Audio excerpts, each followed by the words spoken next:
Galera, isso quase nunca acontece. 27 superintendentes regionais da Polícia Federal de todos os estados do Brasil assinaram juntos uma nota pública contra o ministro do Supremo. E o nome desse ministro você conhece muito bem, André Mendonça. O mesmo indicado por Jair Bolsonaro para o STF. E o motivo, ele é muito sério, galera. Mendonça está exigindo que a Polícia Federal entregue para ele de forma antecipada todo o material de duas investigações pesadas, o caso do Banco Master e o esquema de fraude no INSS, que acaba incluindo suspeitas envolvendo o próprio filho do presidente Lula, o Fábio Luiz, conhecido como Lulinha. Ou seja, mesmo sendo uma investigação que pode incomodar o governo, a Polícia Federal está bancando o direito de investigar sem que um único ministro controle o processo por dentro. Então, esse tipo de choque público entre a cúpula da PF e o ministro do Supremo praticamente não tem precedente recente no Brasil. Galera, hoje eu vou explicar essa crise inteira, separando o que já é fato do que ainda é investigação em andamento. E por que na minha visão,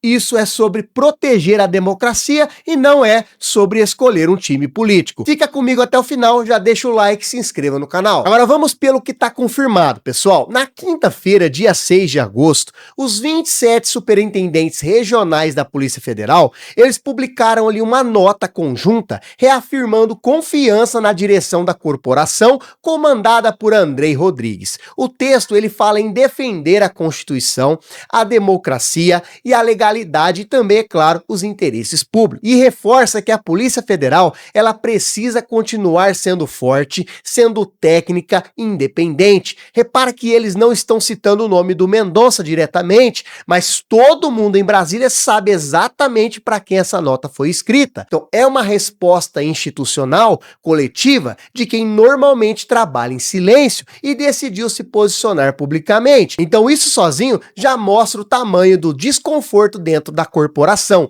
E não foi somente a cúpula regional que acabou se manifestando. A Associação Nacional dos Delegados de Polícia Federal também acabou entrando em campo, o que acaba reforçando que nós não estamos falando de um mal-estar isolado de uma ou ali duas pessoas, mas de um sentimento espalhado por diferentes níveis da instituição, da base, é claro, até a direção geral. Mas a pergunta que fica é, de onde vem isso? A origem está em fevereiro, quando Mendonça assumiu a relatoria do inquérito do Banco Master no STF. Então, desde então, ele vem impondo regras que a Polícia Federal considera fora do rito normal, restringiu o acesso aos dados da investigação só aos policiais diretamente envolvidos e, mais recentemente, determinou que toda a peça da apuração seja enviada diretamente para o gabinete dele, além de exigir ser avisado sobre qualquer troca de delegado responsável pelo caso. Então, isso pode parecer só burocracia, mas galera, não é. Normalmente, o rito ele é muito claro. A Polícia Federal investiga, manda para o Ministério Público e só depois o processo chega no relator do STF na decisão.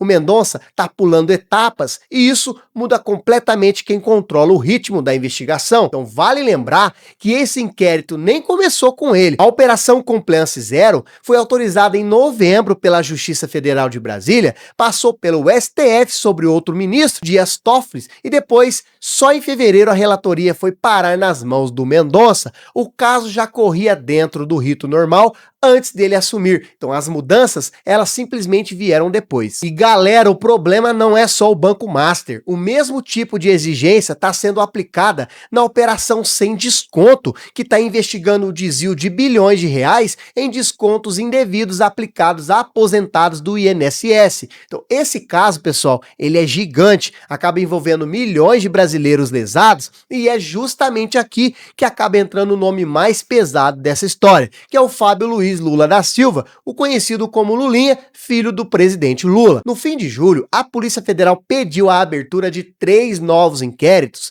ligados a essa investigação envolvendo Lulinha e outros suspeitos. 2 desses inquéritos caíram no colo do próprio Mendonça, e o terceiro foi para o ministro Flávio Dino, indicado por Lula, ou seja, o filho do presidente está sim sendo formalmente investigado, e isso acaba derrubando de cara qualquer ideia de que essa crise seja sobre proteger o governo. E agora, galera, tem um detalhe que acaba ajudando a explicar a postura mais dura do Mendonça. Essa investigação do INSS já está em andamento há quase um ano. Reportagens estão indicando que essa demora vem gerando incômodo dentro do próprio gabinete dele. E é aqui que eu preciso ser bem direto com você. Nada disso significa que o Lulinha ele é culpado de alguma coisa. É um inquérito, é uma investigação, não é uma condenação e nem denúncia formal ainda. Mas os elementos que estão motivando a abertura desses inquéritos são concretos o suficiente para virar reportagem. A Polícia Federal, ela identificou que o Fábio Luiz ele viajou para Madrid e Lisboa pelo menos 3 vezes no mesmo período que um suspeito apontado como intermediário do esquema de descontos do INSS. Também apareceu uma agência de viagens que acabou recebendo mais de 640 mil de uma empresa ligada a esse mesmo grupo, com dados vinculados a passagens internacionais de Lulinha. É claro que a defesa dele tá dizendo que isso é uma investigação que sai pescando sem alvo certo, na esperança de achar algo. Ou seja, o advogado do Lulinha, o Marco Aurélio de Carvalho, do grupo Prerrogativas, disse ter recebido a notícia com perplexidade, mas com serenidade. Ou seja, e ainda deixou claro, nada aqui é defesa do Lulinha. Rigor na apuração é muito bom, seja quem for, pessoal. O ponto é sobre quem está controlando o processo e não sobre livrar alguém da investigação. E é justamente aqui que a minha leitura entra com mais força. Existe diferença enorme, galera, entre investigar com rigor, seguindo o rito, e um único ministro concentrar controle sobre um inquérito que acaba envolvendo o filho do presidente. A primeira coisa, ela é saudável para a democracia. Ninguém deveria estar acima da lei. A segunda, ela é perigosa, porque acaba colocando nas mãos de uma pessoa só o poder de acelerar, de travar ou até mesmo de direcionar uma investigação sensível, fora do rito que acaba existindo para evitar concentração de poder. Pensa assim, se hoje é aceitável o ministro concentrar controle sobre um inquérito que mira o filho de um presidente, amanhã a mesma ferramenta pode ser usada contra qualquer adversário de outro governo. E é bom lembrar que esse tipo de alerta contra a concentração de poder num único gabinete com certeza é o que o campo progressista sempre fez historicamente, seja contra quem for, não muda de princípio só porque dessa vez quem concentra poder é o ministro indicado pelo próprio campo bolsonarista e quem questiona é justamente uma corporação policial. E pessoal, não é somente o caso do Lulinha que mostra Mendonça agindo de um jeito que acaba incomodando. Reportagens recentes estão mostrando que ele também acabou intimando o governo Lula a detalhar despesas com publicidade, negando que tenha havido ali qualquer bloqueio de verba. Isso é importante para você entender uma coisa, pessoal. Essa não é uma disputa unilateral onde o Mendonça só persegue um lado. Ele tá mexendo em várias frentes ao mesmo tempo, tanto em investigações que estão afetando o entorno do presidente, quanto em fiscalização de gastos do próprio governo, que acaba unindo essas ações, na minha leitura, não é apenas uma bandeira política clara não, como vocês eu tenho certeza que já perceberam, é um padrão de atuação mais centralizador que acaba incomodando tanto a Polícia Federal, quanto possivelmente o próprio Palácio do Planalto. Isso desmonta a narrativa fácil de ministro contra um lado só. Quando a mesma figura mexe em investigação envolvendo o filho do presidente e cobra explicações do próprio governo sobre gastos públicos, fica difícil encaixar essa história em uma disputa simples de esquerda contra a direita. Tá em jogo, galera, parece sim ser mais sobre método do que sobre lado político. Agora, diante desse tensionamento todo, o governo entrou em cena para tentar apagar o incêndio. Na própria quinta-feira, dia 6 de agosto, o advogado-geral da União, Jorge Messias,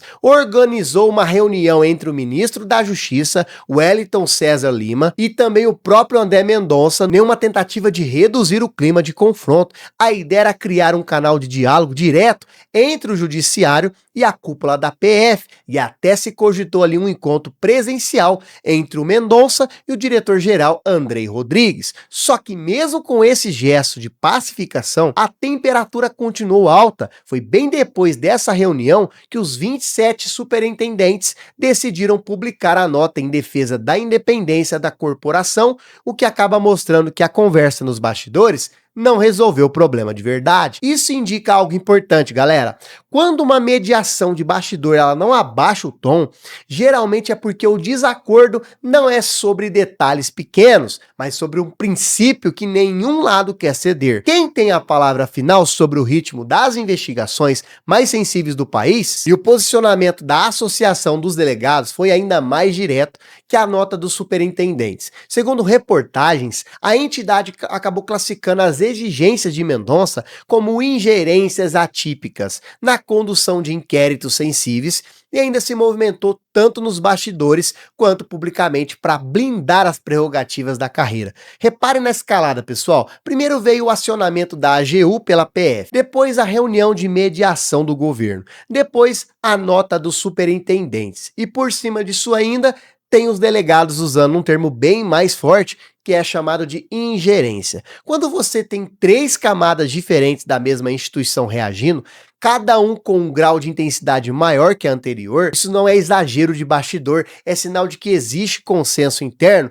de que algo está saindo do padrão normal de funcionamento entre a polícia e o judiciário. Esse tipo de escalada em camadas costuma acontecer quando os canais informais já foram tentados e não resolveram nada. Cada nova manifestação pública é, na prática, um recado de que a paciência institucional está no limite. Mas aí, por que isso acaba importando para você que está me assistindo, que talvez nem acompanhe a rotina de Brasília? Porque o rito processual que a Polícia Federal está defendendo, ela não existe por capricho burocrático.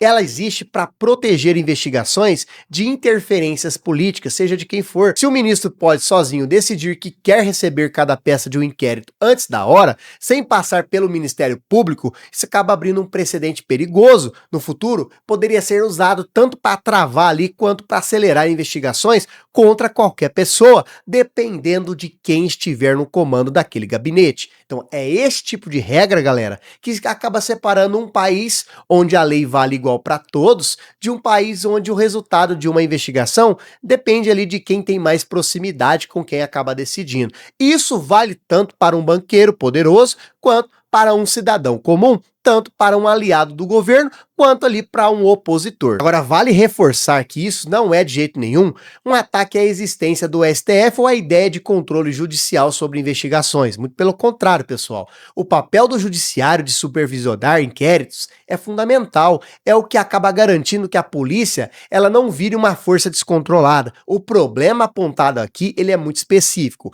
é sobre o método que está sendo usado por um ministro em particular, que a própria Polícia Federal considera fora do rito costumeiro.